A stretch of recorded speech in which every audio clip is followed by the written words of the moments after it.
I know, for a long time since this episode aired, there's been one question that's bugged you.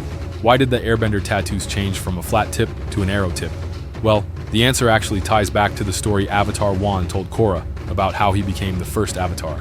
Midway through that episode, Wan meets the early airbenders, and he notices something very interesting. They had some kind of wing power. Do you see that, Moolah? People! And they have some kind of wind power. But wait, what does that have to do with Raava? We'll get to that, don't worry. But first, let's talk about the tattoos. When their tattoos looked like this, they could fly. But when they changed to this, they couldn't fly. That definitely rings a bell, right? Also, in the scenes where they had flat-tip tattoos, there were no sky bisons around. Another bell. Now let me throw out a quick disclaimer. This is just a theory, so please, don't come at me in the comments with all your actuallys and, well, technicallys. We're just here to have fun with some lore, alright? Cool. So here's the deal. Before harmonic convergence, it seems like flying was part of the airbenders' natural state.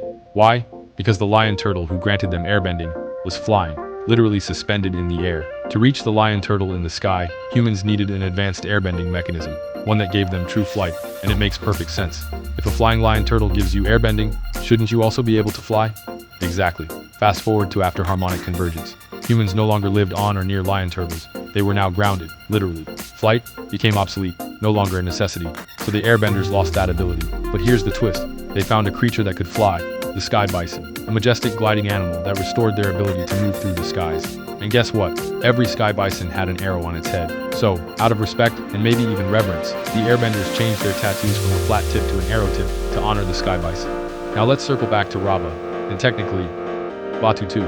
We know that Raava and Vaatu fought for 10,000 years before every harmonic convergence. Raava usually won, and that's important, because the original flat-shaped tattoos, they resemble the form of Raava and Vaatu, curving, flowing, balanced.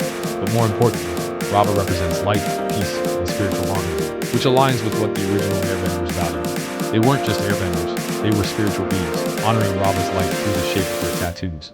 So yes, the tattoo design changed over time. Part of the reason? Avatar Wan.